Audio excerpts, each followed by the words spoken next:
So if you seek me, let these men go. This was to fulfill the word that he had spoken. Of those whom you gave me, I have lost not one. Then Simon Peter, having a sword, drew it and struck the high priest's servant and cut off his right ear. The servant's name was Malchus. So Jesus said to Peter, Put your sword into its sheath.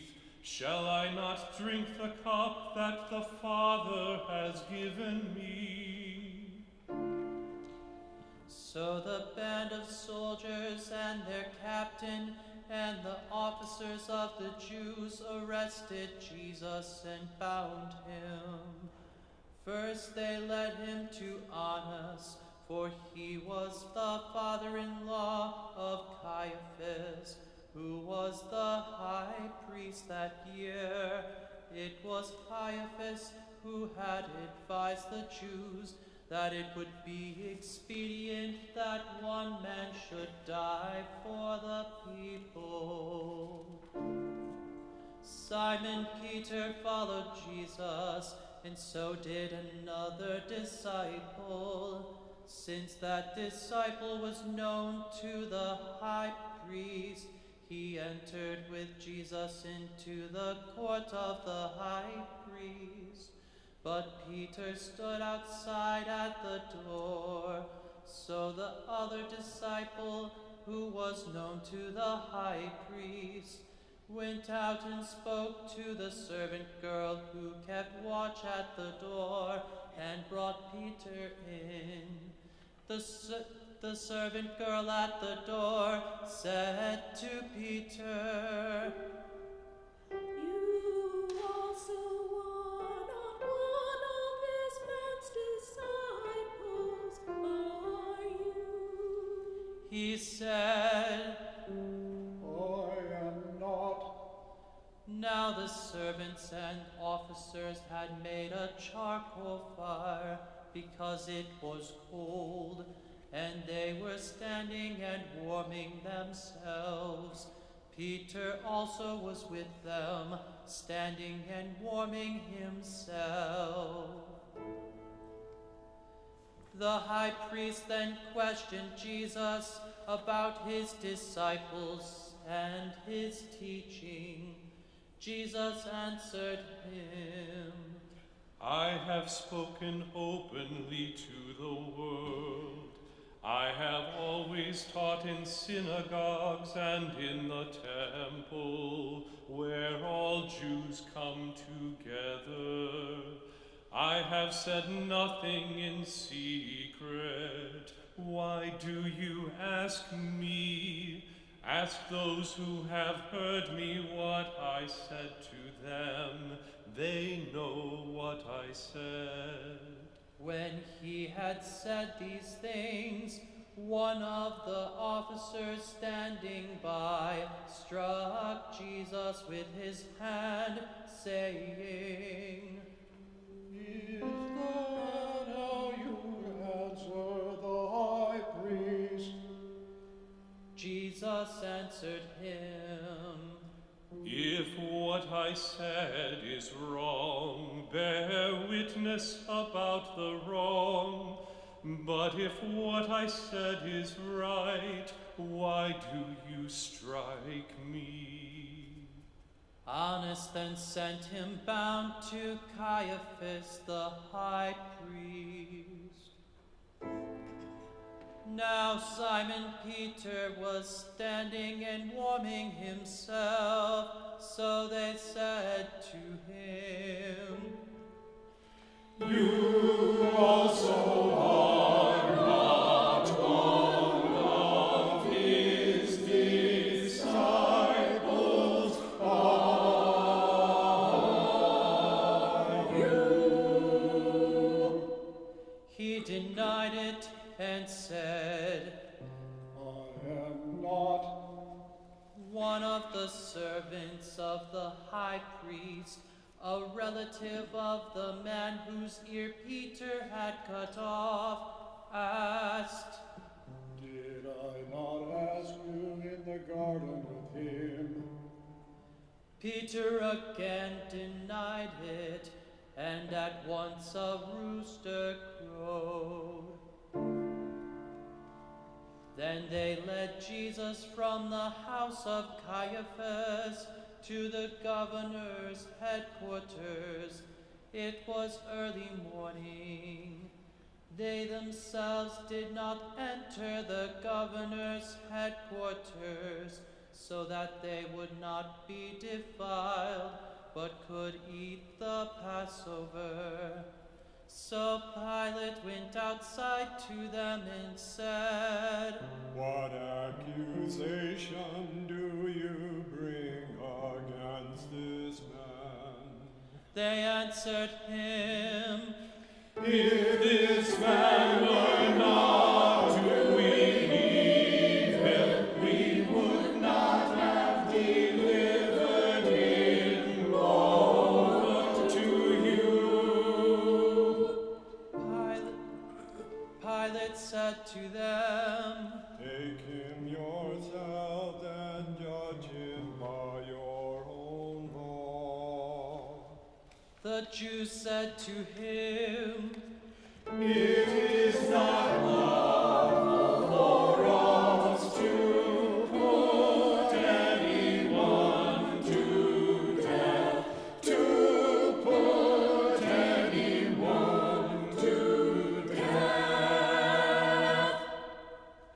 This was to fulfill the word that Jesus had spoken, to show by what kind of death he was going to die. So Pilate entered his headquarters again and called Jesus and said to him, Are you the King of the Jews? Jesus answered, Do you say this of your own accord, or did others say it to you about me? Pilate answered, Am I a Jew? Your own Caesian and the chief priests have delivered you over to me. What have you done? Jesus answered, My kingdom is not of this world. If my kingdom were of this world, my servants would have been fighting that I might not be delivered over to the Jews. But my kingdom is not from the world.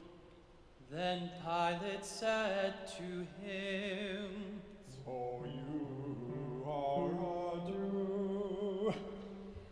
Jesus answered, You say that I am a king.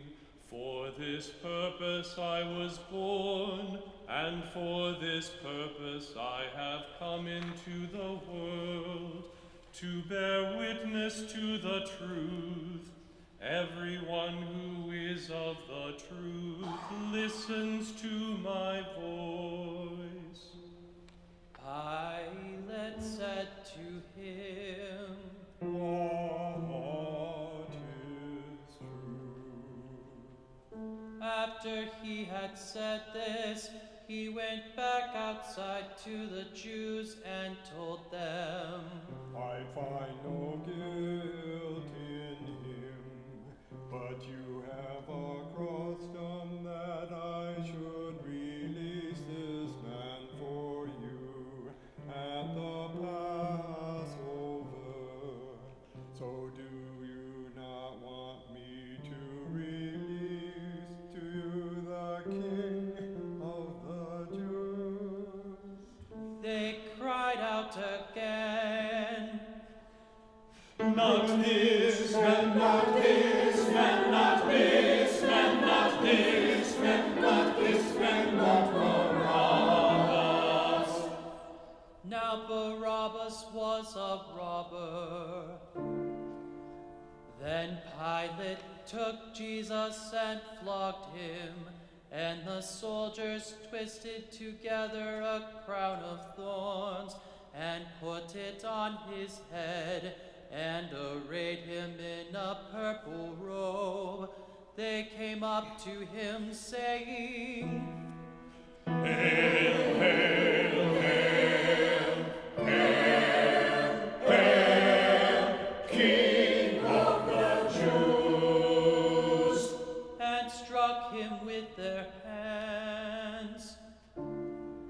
Pilate went out again and said to them, See, I am bringing him now to you, that you may know that I find no guilt in him. So Jesus came out, wearing the crown of thorns and the purple robe. Pilate said to them, Behold your king. When the chief priests and the officers saw him, they cried out, Crucify, crucify, crucify, crucify, crucify him! Pilate said to them, Take him yourselves and crucify him, for I find no guilt in him. The Jews answered him, We have a law, and according to that law he ought to die, because he has made himself the Son of God. When Pilate heard this statement, he was even more afraid. He entered his headquarters again and said to Jesus, Where are you from? But Jesus gave him no answer. So Pilate said to him, You will not speak to me if you do know that I have no authority to release you, and you have authority to crucify you. Jesus answered him, You would have no authority over me at all, unless it had been given to you from above. Therefore he who delivered me over to you has the greater sin. From then on, Pilate sought out to release him, but the Jews cried out, If you release this man, you are not Caesar's friend. Everyone who makes himself a king opposes Caesar. So when Pilate heard these words, he brought Jesus out and sat down on the judgment seat at a place called the Stone Pavement, and in Aramaic, Gabbatha. Now it was the day of preparation of the Passover. It was about the 6th hour. He said to the Jews, Behold your king. They cried out, Away with him, away with him, crucify him! Pilate said to them, Shall I crucify your king? The chief priests answered, We have no king but Caesar. So he delivered him over to them to be crucified. So they took Jesus, and he went out, bearing his own cross, to the place called the place of the skull, which in Aramaic is called Golgotha. There they crucified him, and with him 2 others, one on either side, and Jesus between them. Pilate also wrote an inscription and put it on the cross. It read, Jesus of Nazareth, the King of the Jews. Many of the Jews read this inscription, for the place where Jesus was crucified was near the city, and it was written in Aramaic, in Latin, and in Greek. So the chief priests of the Jews said to Pilate, Do not write the King of the Jews, but rather this man said, I am King of the Jews. Pilate answered, What I have written, I have written. When the soldiers had crucified Jesus, they took his garments and divided them into 4 parts, 1 part for each soldier, also his tunic. But the tunic was seamless, woven in 1 piece from top to bottom. So they said to one another, Let us not tear it, let us not tear. and for my clothing they cast lots. The soldiers did these things, but standing by the cross of Jesus were his mother and his mother's sister, Mary the wife of Clopas, and Mary Magdalene. When Jesus saw his mother and the disciple whom he loved standing nearby, he said to them, Woman, behold your son. Then he said to the disciple, Behold your mother. And from that hour the disciple took her to his own home. After this, Jesus, knowing that all was now finished, said to fulfill the scripture, I thirst. A jar full of sour wine stood there, so they put a sponge full of the sour wine on a hyssop branch and held it to his mouth. When Jesus had received the sour wine, he said, It is finished.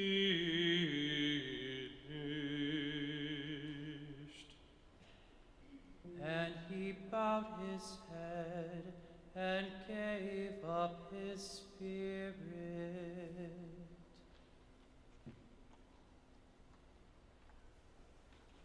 since it was the day of preparation, so that the bodies would not remain on the cross on the Sabbath, for the Sabbath was a high day, the Jews asked Pilate that their legs might be broken and that they might be taken away. So the soldiers came and broke the legs of the first and of the other who'd been crucified with him. But when they came to Jesus and saw that he was already dead, they did not break his legs. But one of the soldiers pierced his side with a spear, and at once there came out blood and water. He who saw it has borne witness. His testimony is true, and he knows that he is telling the truth, that you may also believe. For these things took place that the scripture might be fulfilled. Not one of his bones will be broken. And again, another scripture says, they will look on him whom they have pierced. After these things, Joseph of Arimathea, who was a disciple of Jesus, but secretly for fear of the Jews, asked Pilate that he might take away the body of Jesus, and Pilate gave him permission. So he came and took away his body. Nicodemus also, who earlier had come to Jesus by night, came bringing a mixture of myrrh and aloes, about 75 pounds in weight. So they took the body of Jesus and bound it in linen cloths with the spices, as is the burial custom of the Jews. Now in the place where he'd been crucified there was a garden, and in the garden a new tomb in which no one had yet been laid. So because of the Jewish day of preparation, since the tomb was close at hand, they laid Jesus there.